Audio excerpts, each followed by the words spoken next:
For those who doesn't know my story, actually my story started last year at Webuycars when I purchased this car. And this month I'm celebrating 1 year ownership. Welcome to another video. So I bought this car pure standard with no modification. Maybe it was driven by an old person. But now, hey, you know Abafana. Ta-da! So there are a lot of modifications on this car, which I will try and break it down so that you guys can understand from the day that I purchased this car up until the current situation. So the car was in a gold sticker going for 77,000 with 152 kilometer mileage. And then on the engine, gearbox and drive gen components, every other components were very good, except for the oil loss, gearbox and drive shaft. That's where the problem was. So the car was eating too much oil, and also I don't know what was happening with the gearbox, but I've never checked it. For those who are not familiar with the car, it's a 2011 320i N46 engine LCI, which is well known for valvetronic issues, water leak, oil leaks and all other major things. But from what I've heard, the hard-headed and the troublesome BMW is the preface model on the E90 side, which it was manufactured from 2004 up until 2013.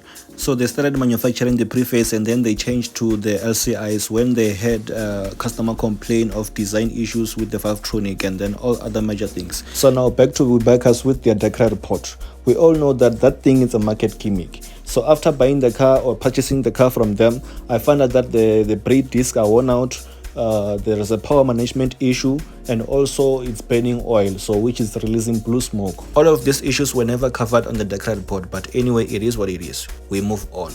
We don't judge. So the first and the foremost thing to do after buying a second-hand car is to do a full service. Changing spark plugs, changing the oil filter, and air filter. And then I blacked out all the rims, including putting some stickers for my cosmetic looks that I like. Tinting all the rear windows, excluding the front ones, because I didn't want to fight with the cops. Place some boot spoiler nyana there, some no limit sticker. This nature, it just reminds me of Venom when he was standing on top of the building when he says, "It's peaceful out here." I'm not very good with heights. Also installed front lip with some supportive struts, blacked out kidney grills and placed the V braces. Installed the V braces.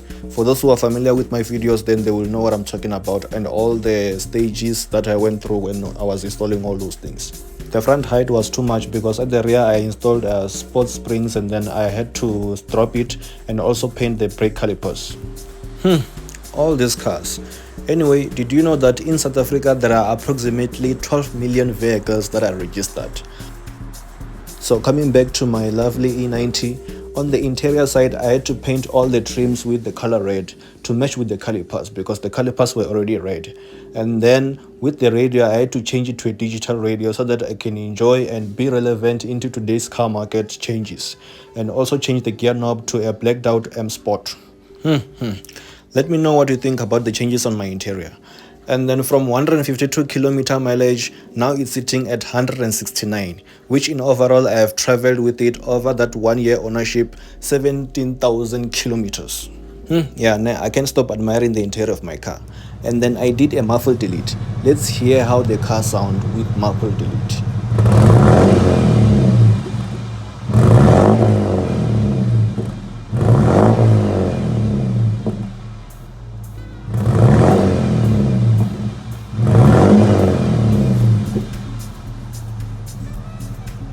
Which one is the petrol?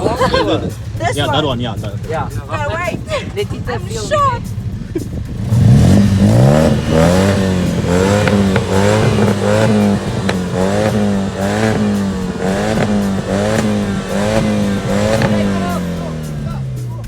Oh, and I forgot to tell you that I also added some interior lights which looks cool when you're driving at night, and also the underglow lights that you saw on the previous video. So if you wanna see in detail, go and watch the videos that are already available in my channel, the procedure of installation, each and everything. Some of the items I got them from Temu, which are affordable and nice.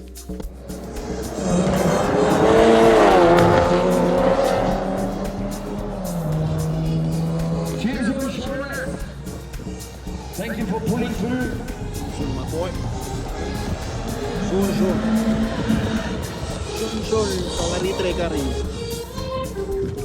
my boy. And one of the major issues that was not covered on the Dakar report was the car releasing blue smoke, which simply means the car is burning oil.